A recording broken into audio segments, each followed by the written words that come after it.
Right, so I failed 75 hard once, I completed it once, and now I'm on my third round, and honestly I absolutely hate it. I'm really struggling to stay on track. So if you are doing 75 hard and you want to complete it without rage quitting halfway through, then this video is for you, so let's go. So tip number one is front load your day. This one is not going to be sexy, it's not going to be fun, but it's crucial. If you can knock out just one workout and most of your water before noon, then you are already winning. Why? Because life is chaos, and you know what happens by 5 p.m. emails, traffic, childcare, dinner, and literally just existential dread. And you think to yourself, okay, I'll just work out after dinner. No, you won't. Let's be honest, you're gonna sit on the couch like some sad tortilla and scroll for 40 minutes. So what you're gonna do is you're gonna drag yourself to the gym every single morning. Zero thoughts, just go. Get into autopilot, get out of the bed and go to the gym. Go to the gym. I have my gym clothes laid out the night before, so I can practically just sleepwalk into them. Half the time I do forget my socks, but who cares? So cram your first workout in and a liter of water, all before noon. If you're super busy, 10-15 minutes of your lunch break at the beginning or at the end.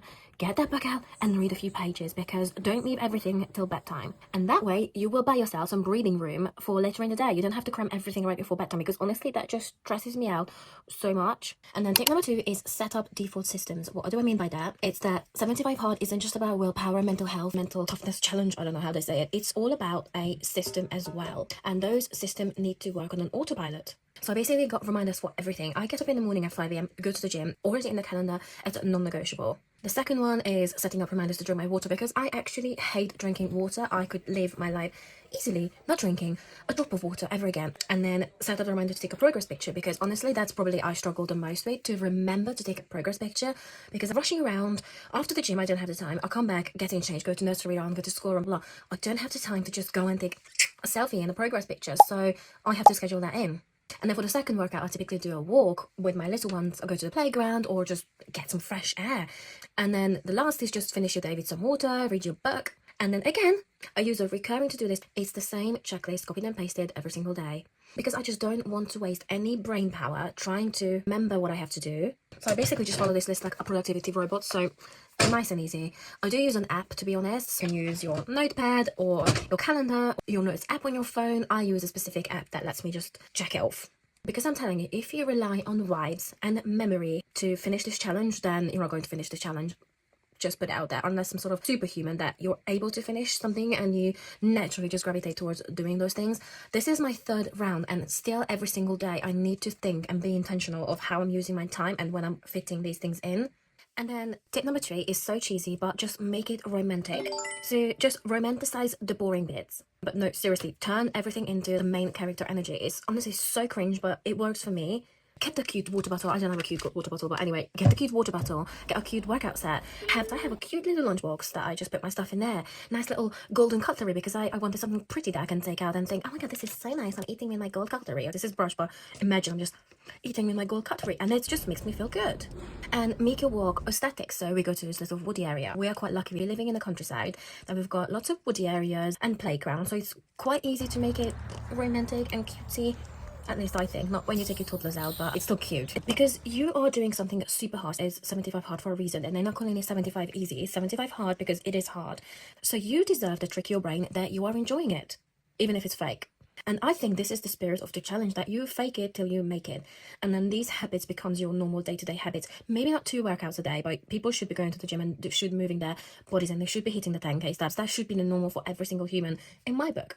Okay, so tip number 4 is quite controversial, might not be for everyone, but eat boring. So in terms of your diet, I feel like people overcomplicate it way too much. Look, this isn't a MasterChef, it's just a survival mode.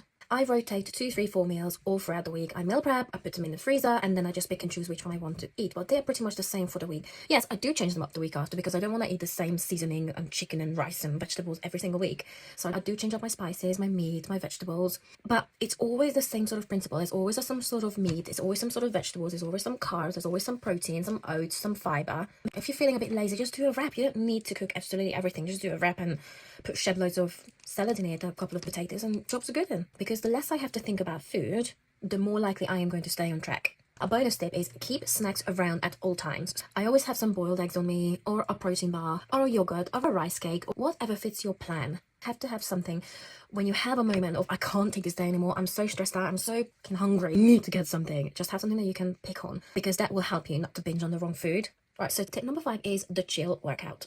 because this is your permission slip to make your second workout lazy and convenient. Because you don't need 2 HIIT training a day unless you absolutely hate your knees. Walks count, yoga counts, maybe dancing in the kitchen, questionable, but you don't need to bust every single workout for 45 minutes, 110%. So do your gym workout in the morning, whether it's just an upper body day, lower body day, whatever floats your boat. It could be a gym class, and then for the afternoon, you can do an evening class at home yourself, doing a yoga class or a stretching, bit of abs mixed into it, go for a walk or a bike ride. I don't know, whatever floats your boat. Push the push around with your babies. So I usually do gym in the mornings, do classes, and then mix it with my leg days and upper body days.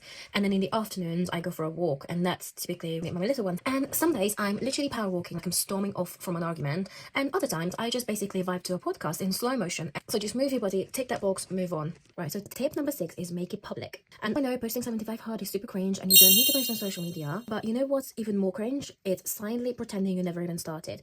Tell someone or start a tracker, anything that you can hold yourself accountable. You must have a family member or friend or a bathroom mirror that you can put every single day up to 75 days and keep yourself accountable, where you track your progress. I feel like you are way more likely to complete the challenge if you feel like someone is watching, at least as the case for me. Even if it's just Karen from work silently judging you for not drinking enough water. I personally post my check-ins on my TikTok, a little bit on my YouTube. Obviously, I told my family about it. Not from the very beginning, because I don't think anyone would have cared that much about my fitness journey. But I did tell my friend that I'm doing 75 hard, and obviously, I had all the 75 post-it notes on my wall. Plus, I find that it low-key inspires people, because I'm not saying I'm inspiring a lot of people, but I do love watching other people's 75 journey. And when I'm in a slump, I follow some really good group of girls on my TikTok, and they are so inspirational, whether they are moms or having stressful jobs or studying or living in a different country and trying to make ends meet. I find it so inspirational that they have this extra things that they work towards. Is this even on? Yeah, it's actually on. Right. Tip number 7, which is my last tip, is to expect the crash days, because here's your reality check. Some days will suck. You'll be tired, hungry, sore, annoyed, miserable, coming on your period, and just so over the whole thing. And to be honest, this third time I was doing 75 hard, I feel like this the whole time. The first week or so was hard because I find it difficult to get into the swing of things. Then I got into the swing of things and I just hated it because I didn't like the swing of things. So those are the days that matter the most. But I find this is never just one day. So we're talking about 75 hard. If you don't do all the 5 steps every single day, you fail and you have to restart your challenge. I'm not talking about a generic weight loss journey. I'm talking about specifically 75 hard. If you don't meet all these 5 pointers for the day, you fail the challenge. So for me on bad days, I lower the bar. I'm not going to go around and power walk around the block. I'm just going to go for a nice, lovely little stroll, go to the playground and do my workout that way, or have at home yoga and then core train rather than go and do a boxing class. Or alternatively, you could also cry in your shower whilst holding your water bottle, but you still drink.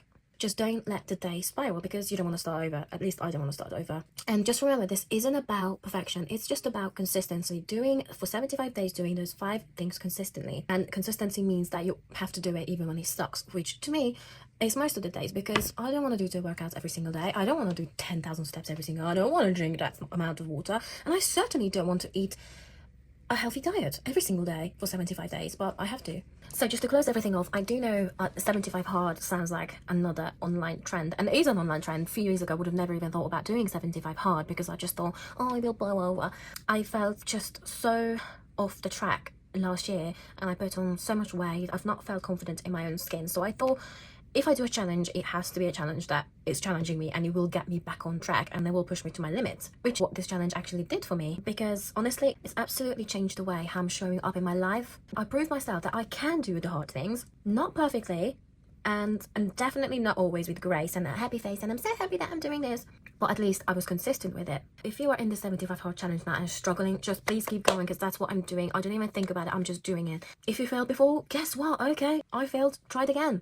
Just make sure that you don't quit because it's uncomfortable, because that's kind of the point. Because growth will not happen when you're in your comfort zone, and I hate to say it, I love being in my comfort zone, but it does me no favor in the long run. So I will be posting more of the behind the scenes and 75 hard and lessons, what I've learned, and just more tips throughout the days that you can implement to make this challenge much easier. So stay tuned, and love you all. Thanks for watching, and go drink your water.